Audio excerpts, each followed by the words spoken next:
नमस्कार, आपका बहुत बहुत स्वागत है आरएन टीवी नेशनल में और मैं हूं आपके साथ वर्षा शर्मा और रुक करेंगे मध्य प्रदेश की खबरों की ओर। मुख्यमंत्री मोहन यादव ने नर्मदापुरम में भव्य रोड शो किया। रोड शो के दौरान मुख्यमंत्री का जगह जगह कार्यकर्ताओं और नागरिकों ने स्वागत किया। समर्थकों को में बता दें कि भारी उत्साह देखने को मिला और लोगों ने पुष्प वर्षा कर मुख्यमंत्री का अभिनंदन किया। इस अवसर पर पार्टी पदाधिकारी, जनप्रतिनिधि और बड़ी संख्या में आमजन मौजूद रहे। और नर्मदापुरम से एक खबर हम आपको बता रहे हैं, जहां सीएम मोहन यादव ने भव्य रोड शो किया, जहां कार्यकर्ताओं द्वारा उनका अभिनंदन और इसके साथ ही मुख्यमंत्री मोहन यादव ने नर्मदापुरम में भव्य रोड शो किया है। रोड शो के दौरान मुख्यमंत्री का जगह जगह कार्यकर्ताओं और नागरिकों द्वारा स्वागत किया गया। समर्थकों में भारी उत्साह देखने को मिला और लोगों ने पुष्प वर्षा कर मुख्यमंत्री का अभिनंदन किया। इस अवसर पर पार्टी पदाधिकारी, जनप्रतिनिधि और बड़ी संख्या में आमजन मौजूद रहे।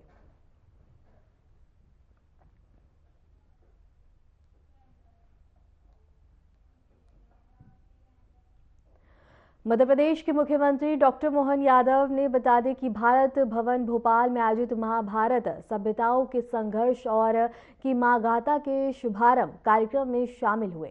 मुख्यमंत्री डॉक्टर मोहन यादव ने मुख्य अतिथि के रूप में कार्यक्रम का उद्घाटन किया। इस अवसर पर उन्होंने महाभारत को भारतीय सभ्यता, संस्कृति और मूल्यों की अमूल्य धरोहर बताते हुए इसके वैश्विक महत्व पर प्रकाश डाला। कार्यक्रम में कला, साहित्य और संस्कृति से जुड़े विद्वान, कलाकार और बड़ी संख्या में दर्शक उपस्थित रहे।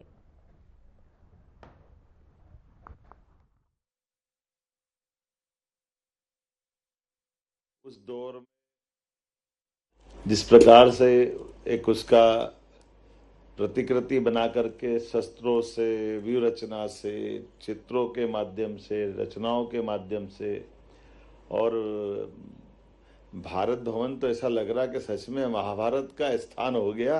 वो दौर ऐसा कभी मैंने देखा ही नहीं। कितने सारे कलाकार और कैसा उसका उद्घाटन। सच में हमारे माननीय विष्णु जी कह रहे हैं तो स्थापना दिवस के दिन कराना, इतना भव्य दिव्य के साथ अपना वो सब कुछ बताने का प्रयास किया है। महाभारत और महाभारत के बाद के पात्रों की दृष्टि से उन पे तो काफ़ी काम हुआ है, लेकिन पात्रों के पूर्व जन्मों के साथ जोड़ करके ये महाभारत की गाथा को बताने का जो प्रयास किया है, वो सच में महाभारत के दरमियान ये सारी चीज़ें, और अभी भी हम अपने आज के काल से जोड़ के देखें तो कमोबेश वो सारी चीज़ों के नज़दीक हम पहुंच जाते हैं जो कभी कभी लगता था कि कपोल कल्पित हो सकती है, कल्पनाशीलता हो सकती है, हुई है नहीं हुई कोई मालूम नहीं, क्या होगा क्या नहीं होगा। लेकिन अपनी आंखों के सामने 10-20 साल, 25 साल, 40 साल के दरमियान ही बहुत सारे घटनाक्रम कितनी तेजी से घटते दिखाई दे रहे हैं। हमारे बामियान के बड़े बड़े स्थापत्य के नमूने हमारे आंखों के सामने तालिबान ने तोप के गोले चलाकर के तोड़ते हुए उस युग की याद दिलाई जो कुछ समय पहले हमारे पूरे भारत में ये दृश्य जगह जगह दिखाई देते थे। ये कष्टों के क्षण हमको जब कभी किसी रक्तपात की घटना में जो अरब के कई देशों में वीडियो आते हैं, उस वीडियो से हमको दिखाई देते थे। यही घटनाक्रम हमको आज अलग अलग देशों की तरफ दिखाई देते हैं। लेकिन इन सारी बातों के साथ अंदर का जो भाव हमारे यहाँ पर भी, ये जो सच में महाभारत का वैश्विक सभ्यताओं के संघर्ष और औदार्य की जो महागाथा का समागम है। औदार्य का अर्थ ही है उदारता के साथ हमारी इलास्टिसिटी, हमारी जो लचीलापन है कि हर एक दौर में, हर समय, हर एक बार भारत और भारत से जुड़े हुए उस समय के तमाम पात्र अपनी उन घटनाओं में अपने आप को पाते भी हैं और हर हालत में अपने आप को बचा के भी ले जाते हैं। हम अपने उस विशेषता के बलबूते पर तमाम सभ्यताएं काल के प्रवाह में आई और गई, चली गई, लेकिन हम अपनी जगह इस मुकाम पे रहें, क्योंकि जो उस समय की होने वाली बातों में से जो अच्छी बातें उसको स्वीकार करने में भी हमारे लिए भारत के और भारत के नागरिकों में ये लचीलापन है, उसको स्वीकारते हैं। और जैसे ही वो समय निकला वापस फिर खड़े हो जाते हैं, उठ के वहीं जहाँ से चले थे। और कई सारे दौर में हमने सबने देखा, इसलिए हम एक देवता पे भी निश्चित नहीं। 33 करोड़ देवी देवता, दुनिया में कोई ऐसे देश नहीं जिनने इतने सारे देवता बनाए कि तुम पकड़ो किसको पकड़ लो, हम तो सबकी पूजा कर लेते हैं। नदी, पहाड़, पर्वत, वनस्पति, जल, जिसको चाहो उसको, जहां से चाहो वहां, और उसी में जो तुझ में है वो मुझ में है। एको ब्रह्म, हम तो दूसरों को समझते ही नहीं, एक ब्रह्म में ही सबको समेट लेते हैं। और देवताओं में पकड़ो तो ब्रह्मा विष्णु महेश में, तीनों में सबको 33 करोड़ देवी देवताओं को एक ही भी जगह खड़ा कर देते हैं। ये भगवान की दया है, भगवान की कृपा है, हमारे ऋषि मुनियों के जीवन की साधना है। उनकी तप के आधार पर परमात्मा ने हमको ये समय दिया, ये जगह दी, इस स्थान पे हमारा परमात्मा ने जन्म दिया। हमारा सबका सौभाग्य है हम भारत में पैदा हुए, भारतीय संस्कृति की सनातन धारा के आधार पर दुनिया के अंदर हम अपने उस संस्कृति पे भी गर्व करते हैं, और इन सभ्यताओं के साथ बनते बिगड़ते समीकरणों में भी अपने आप को वहीं पाते हैं। जैसे भगवान ने गीता में कहा है, सच में हमारे लिए शिवाय नमः विष्णुवे नमः, शिवाय नमः विष्णुवे नमः, ये दोनों अद्भुत हरि और हर के मिलन में हमारा सब कुछ हो जाता है। इसके बाद कुछ है नहीं। भगवान महाकाल के दर्शन करो और साक्षी गोपाल नहीं करो तो बात नहीं बनती, और गोपाल जी को याद करो और महादेव को भूल जाओ तो गोपाल जी नाराज हो जाते। वो जब तक दोनों को साथ याद नहीं करो, हरिहर मिलन नहीं होगा, तब तक हमारी जीवन लीला पूरी नहीं होती। मैं आज के इस अवसर पर भगवान के उस दिव्य भव्य और कितना कलेजा भी चाहिए और अच्छी बात भी है, यशस्वी प्रधानमंत्री के लिए जोरदार अभिनंदन करें श्रीमान नरेंद्र मोदी जी के लिए, जिन्हें विरासत से विकास की और देश को उस ठोस कदम दर कदम, मंजिल दर मंजिल ले जाने के लिए संकल्पबद्ध है। और हमने सबने देखा कि रूस यूक्रेन के युद्ध में रूस के राष्ट्रपति जब आते हैं तो उनको पवित्र गीता हमारे प्रधानमंत्री भेंट करते तो आनंद आ जाता। रसिया में गीता के माध्यम से रूस का अपना चरित्र भी हम देखे। हिटलर के समय रूस उसी तरह खड़ा दिखाई दिया। दुनिया में कई लोग, नेपोलियन आया तो भी रूस में ही खड़ा दिखाई दिया। आज भी कई लोग, कोई आ रहा है जा रहा है, कितने कुछ बोल रहा है चाल रहा है, लेकिन रसिया के व्यक्ति सच में हमारे लिए सौभाग्य की बात है और हमारे धर्म से थोड़ा सा अलग प्रकार से माना जाता है। लेकिन गीता तो सबसे ऊपर है ना। उस गीता की जो अंदर की कही हुई 3 मार्ग बताए गए, ज्ञान मार्ग, कर्म मार्ग, भक्ति मार्ग, तो तीनों मार्ग के आधार पर ये तो पुरुषोत्तम अध्याय पूरा रसिया के माध्यम से तो ठीक है, लेकिन मोदी जी के माध्यम से दुनिया को देने के लिए कितने लाखों हमारे विद्यार्थियों ने गीता जयंती को अमर कर दिया। मैं अभी जहाँ भी जाता हूँ तो लोग आश्चर्य करते कि आपके यहाँ गीता के इतनी संख्या में विद्यार्थी प्रतियोगिता में शामिल हुए, सबने पाठ किया। हमने कहा क्या आश्चर्य की बात, हम तो गीता भवन भी बना रहे हैं, तुम आओ तो सही, देखो ना। खाली गीता पाठ नहीं किया, हमारे तो हर नगर में भगवान की गीता वाकई अद्भुत ग्रंथ, और सच में उसमें सब है, साइंस भी है, हमारे अपने आराधना के मार्ग भी है, हमारे जीवन के विविध उलझे सुलझे प्रश्न भी है, और सभी प्रकार की चीज़ों का समाधान करने का प्रयास किया हर अध्याय के माध्यम से। और ये भगवान की लीला है। वास्तव में उन्होंने अर्जुन के माध्यम से भगवान कृष्ण के जीवन को भी विविध पक्षों में अगर देखो, आज मैं सुबह IPS मीट में था और मैंने ऐसे उदाहरण दिया कि दक्षता का उदाहरण, ऑर्डर पर आपकी सेना को खड़े होना है, और उस ऑर्डर का पालन करने का उदाहरण जो सर्वाधिक सशक्तता के साथ कराने का उदाहरण अगर देखें तो भगवान कृष्ण के ऑर्डर में दिखाई देता है। जब वो अपनी अजय सेना को कौरवों के पक्ष में खड़ा कर देते, और कौरव पांडव का युद्ध तो हो रहा है क्योंकि दोनों में से कोई एक जीतेगा, उसको सब कुछ मिलने वाला था, लेकिन भगवान स्वयं एक पक्ष में खड़े हुए और दूसरे पक्ष में अपने वो सारे योद्धाओं को खड़ा करते हैं जिन्होंने हारना सीखा ही नहीं था। अजय योद्धा थे सारे। लेकिन हम सब इस चीज के लिए विद्वानों से ही कहूँगा, मैं तो राजनीतिक आदमी हूँ, संकट में पड़ जाऊंगा, लेकिन हम सब देखते हैं कि उस पूरे युद्ध के दरमियान भगवान के आर्डर का पालन कैसा हुआ कि एक भी बचा नहीं और एक भी भागा नहीं। युद्ध में कौरवों के साथ भगवान की सारी सेना उस युद्ध में अपने आप को होम कर देती है। लेकिन मन में ये प्रश्न तो आता ही होगा कि कोई तो ये कहेगा कि भगवान हमने क्या बिगाड़ा, हमारे घर भी तो बाल बच्चे हैं, आपके साथ ही रखते, आपको तो मालूम था युद्ध का परिणाम क्या आने वाला है। लेकिन उनके खड़े किए गए सेना के अधिकारी से लेकर सामान्य सैनिक तक पूरे समय युद्ध में रत रहे और युद्ध में हताहत भी हुए तो कोई ने उफ नहीं किया। सच में इससे अच्छा अनुशासन का कौन सा उदाहरण हो सकता है जो गीता में भगवान के द्वारा अर्जुन को कहे के बताया गया। अब अपन कल्पना करो भगवान के उस दौर में कि अगर भगवान के मन पे क्या बीत रही होगी। कोई स्वनाम धन्य कोई राम तिवारी जी को उधर सामने खड़ा होगा, अपन अपने साथ में खड़े, अगर इनको ऊंचा नीचा आ जाए, चोट लग जाए तो नींद नहीं आए अपने, और वो अपने सामने सबको बलिदान होते देख रहे हैं। भगवान ने अपने कलेजे पे वो सब बातों को कैसे स्वीकार किया होगा। उनकी पूरी सेना का, तिवारी जी कैसा आश्चर्य, कोई नहीं बचा, लेकिन कोई भागा भी नहीं। सब ने जो जहां दिया वहां अपने कर्तव्य का निर्वहन किया। सच्चे अर्थों में शब्द में नहीं, कर्म से भगवान ने वो जी के दिखाया जो गीता में वो शब्दों के माध्यम से दुनिया को दे रहे थे। ये हमारे लिए अद्भुत उस समय का दृश्य होगा। मैं आज के इस अवसर पर पूरे इस आयोजन के लिए अपनी ओर से शुभकामना भी देता हूँ।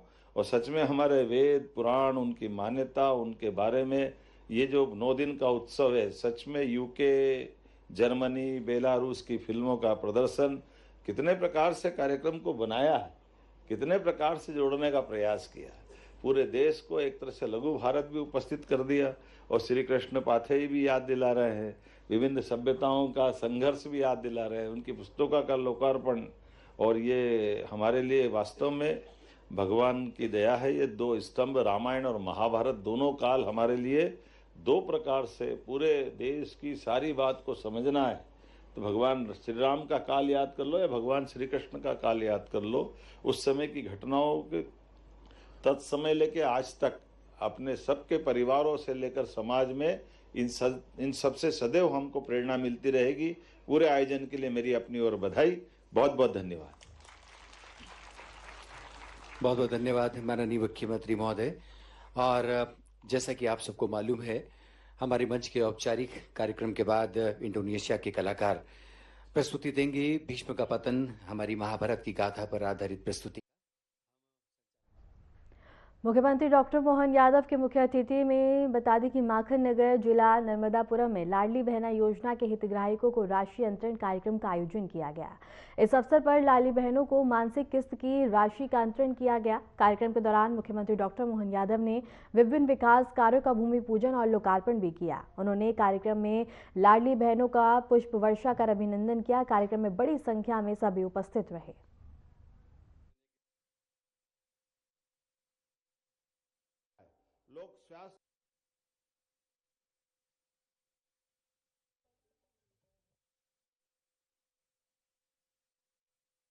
इसके साथ ही बता दें कि कार्यक्रम का आयोजन किया गया जहां लाडली बहनों को राशि अंतरित की गई है और इसके साथ ही यहां सभी ने बढ़ चढ़कर हिस्सा लिया। इसके साथ ही मुख्यमंत्री का सभी द्वारा भव्य स्वागत किया गया।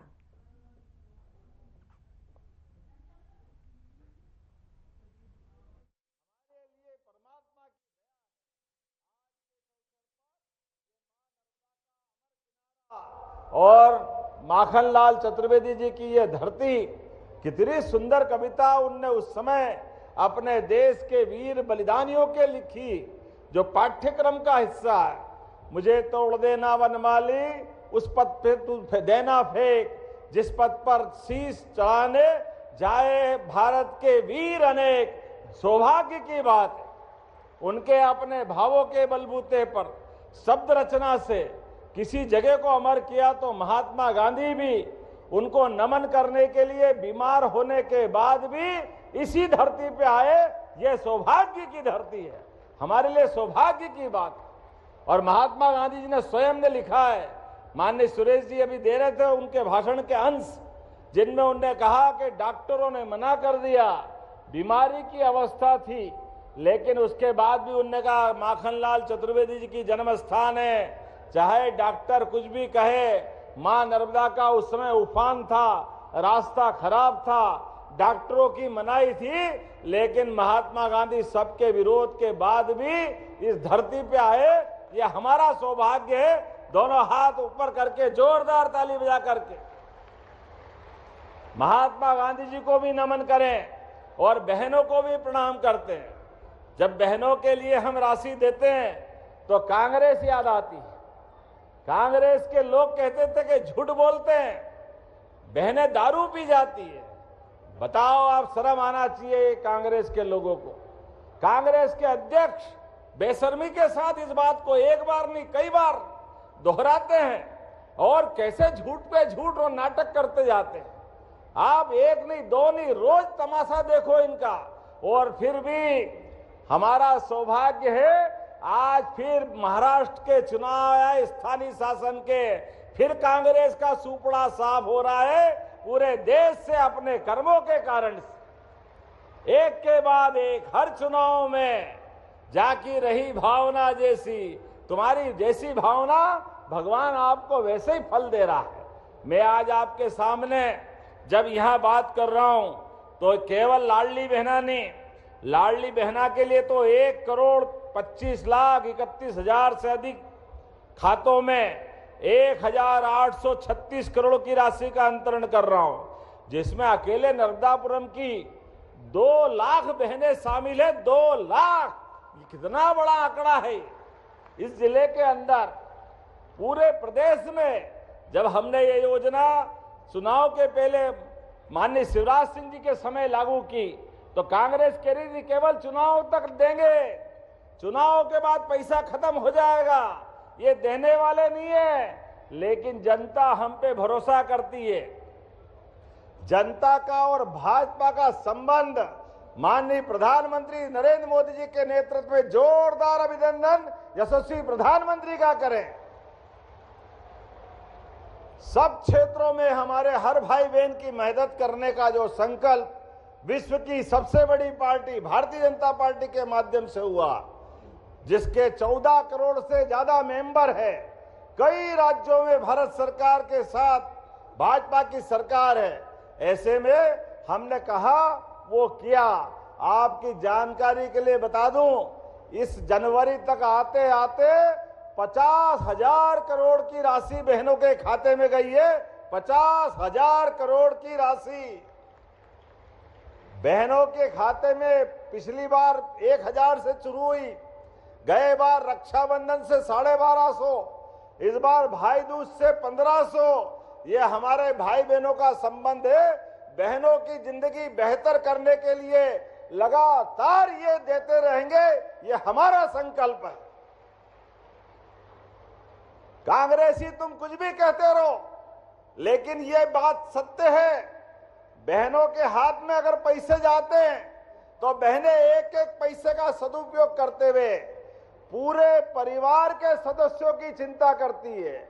बूढ़े माँ बाप की, पति की, पत्नी के, सारे के सारे परिवार के अंदर जितने भी घर के मेंबर हैं, सबसे आखिरी में नंबर आता है तो माता बहनें अपने लिए करती है, लेकिन अपना पूरा जीवन घर परिवार के लिए लगा देती है। ये हमारा सौभाग्य है। लेकिन मैं आज इस बात के लिए दोबारा दोहराना चाहता हूं, हमने इतने में नहीं रुके, अभी तो 1,500 दे रहे हैं। माता बहनें, आपको अगर अच्छे से अच्छे सब प्रकार के व्यवस्था वाले रोजगार के साधन से जोड़ करके ये राशि और बढ़ाते जाएंगे, बढ़ाते जाएंगे, बढ़ाते जाएंगे।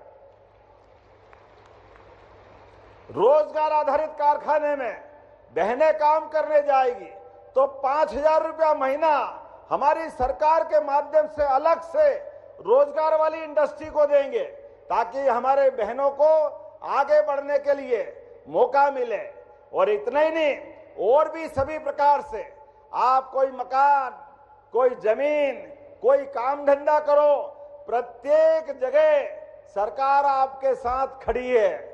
रजिस्ट्री कराएगी बहनें तो 2% की छूट उसमें भी है, और कोई फैक्ट्री खोलेगी तो अलग से ब्याज की छूट बहनों के लिए भी है।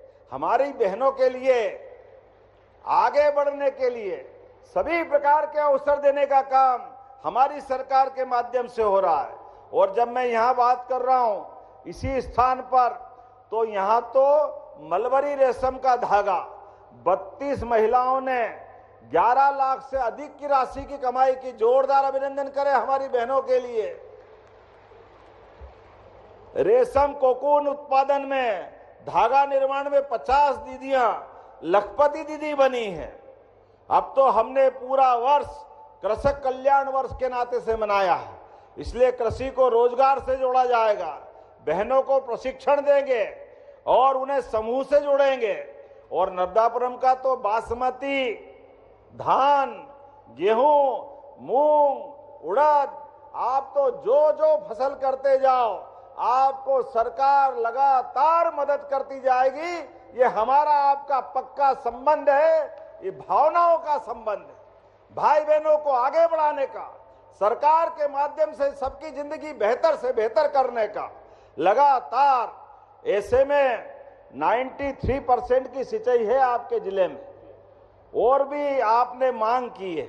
अब मैं आपके केवल आंकड़े देखता हूं। सच में हमारी सरकार के माध्यम से थोड़ा समय कम पड़ रहा है, फिर भी मैं आपके बीच जला लगातार आपने जो चीजें मांगी है उसकी तरफ देख रहा हूं। आपने कहा बागरा शाखा होज सिंचाई परियोजना, आप ताली वाली बजा के बताना, ये 42,000 हेक्टेयर की सिंचाई परियोजना देना है क्या? ताली कम बज रही है, देने की घोषणा में विचार करना पड़ेगा।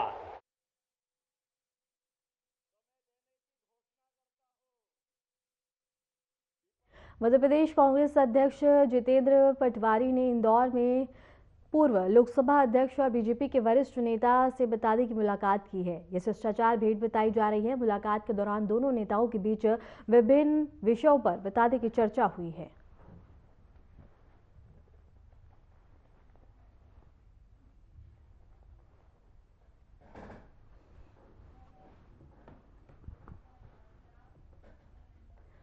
भारतीय क्रिकेट टीम के स्टार खिलाड़ी विराट कोहली और कुलदीप यादव ने उज्जैन स्थित महाकालेश्वर मंदिर में दर्शन कर बाबा महाकाल की भस्म आरती में शामिल हुए हैं। दोनों खिलाड़ियों ने विधि विधान से पूजा अर्चना कर देश और परिवार के सुख समृद्धि की कामना की।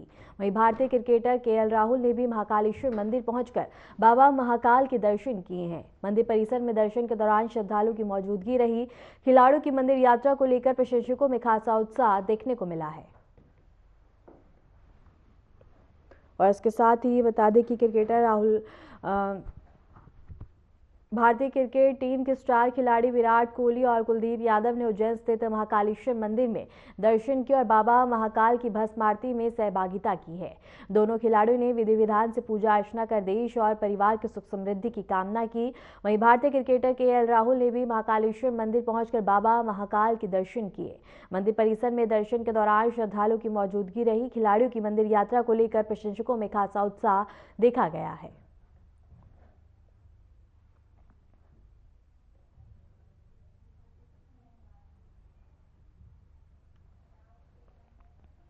माघ कृष्ण पक्ष के अवसर पर उज्जैन स्थित महाकालेश्वर मंदिर में तड़के भस्म आरती का आयोजन किया गया। इस पावन अवसर पर बड़ी संख्या में श्रद्धालु मंदिर पहुंचे और बाबा महाकाल के दर्शन कर पूजा अर्चना की। भस्म आरती के दौरान मंत्रों और धार्मिक अनुष्ठानों से मंदिर परिसर भक्तिमय वातावरण से डूबता हुआ नजर आया।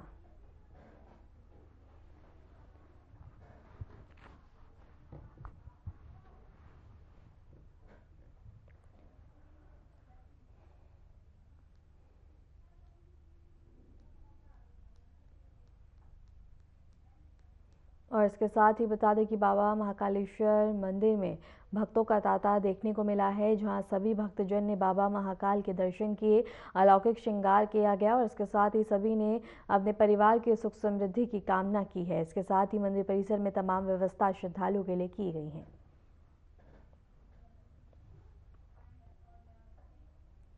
फिलहाल के लिए मध्य प्रदेश की खबरों में इतना ही और ऐसी मध्य प्रदेश की तमाम खबरों को जानने के लिए देखते रहिए RNTV नेशनल।